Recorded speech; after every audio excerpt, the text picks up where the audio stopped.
Kuwait நண்பர்கள் அனைவருக்கும் அஸ்ஸலாமு அலைக்கும் வரஹ்மத்துல்லாஹி வரகாத்துஹு. எல்லாரும் எப்படி இருக்கீங்க? நல்லா இருக்கீங்களா? அல்ஹம்துலில்லாஹ். அதாவது இன்றைக்கி அராப் டைம்ஸ் நாளிதழில் வெளியான ஒரு முக்கியமான செய்தி. அதாவது சாலை பாதுகாப்பை மேம்படுத்துவதற்காக கவனக்குறைவாக வாகனம் ஓட்டுவதை கட்டுப்படுத்தவும் போக்குவரத்து துறை புதுசாக ஒரு விதிமுறைகளை கடுமையான அபராதத்துடைய விதிமுறை இப்போ அமைச்சகம் பரிந்துரை செஞ்சுருக்காங்க.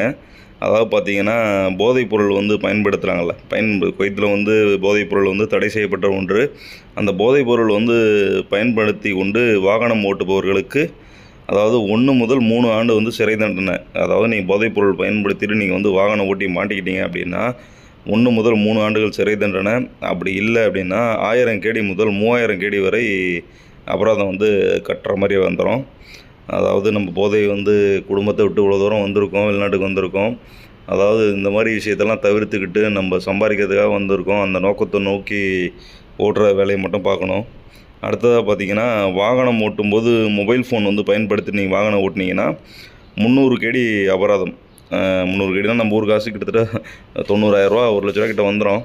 ஏன்னா 300,000 ஃபைன் கட்டணும். நம்ம ஒரு எதார்த்தமாக ஃபோன் எடுத்து காதில் வச்சு இதெல்லாம் மாட்டிக்கிட்டிங்கன்னா 300 கேடி நம்ம நாட்டு காசுக்கு நம்ம 1,00,000 கிட்ட கட்டி ஆகணும். அது இல்லை அப்படின்னா, பணம் இல்லை உங்கள்கிட்ட அப்படின்னா 3 மாதம் சிறை தண்டனை கொடுக்குறதா போட்டிருக்காங்க. அடுத்ததாக பார்த்திங்கன்னா, வேக வரம்பை அதிகமாக, அதாவது ஸ்பீட் லிமிட்டை மீறி நீங்கள் வண்டி ஓட்டிட்டீங்க அப்படின்னா அந்த ஸ்பீடை பொறுத்து 500 கேடி அபராதம், அப்படி இல்லைன்னா 3 மாதம் சிறை தண்டனை அப்படின்னு சொல்லி கொடுத்துருக்காங்க. அடுத்ததாக பார்த்திங்கன்னா, வண்ண ஜன்னல்கள், அதாவது ஸ்டிக்கர் ஒட்டிக்கிட்டு அந்த மாதிரி ஜன்னல் வச்சுருக்காங்க பார்த்திங்களா, அதுக்கு 200 கேடி அபராதம், 2 மாதம் சிறை தண்டனை அப்படின்னு சொல்லி போட்டிருக்காங்க. அதாவது இப்போ நான் சொன்னது எல்லாமே டிராஃபிக் டிபார்ட்மெண்ட் மினிஸ்ட்ரிக்கு ஒரு அறிக்கையை சமர்ப்பிச்சிருக்காங்க.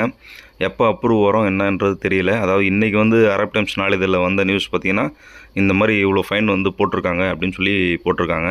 ஆனால் இது வரைக்கும் இன்னும் அமலுக்கு வரல, அப்ரூவ் ஆகலை. ஆனால் எனிவே நீங்கள் வண்டியை பத்திரமா ஓட்டுங்க. ஃபோன் பேசிட்டு வண்டி ஓட்டாதீங்க, கவனக்குறைவாக இருக்காதீங்க. இன்ஷா அல்லாஹ் துவா செய்யுங்க. அஸ்ஸலாமு அலைக்கும் வரஹ்மத்துல்லாஹி வரகாத்துஹு.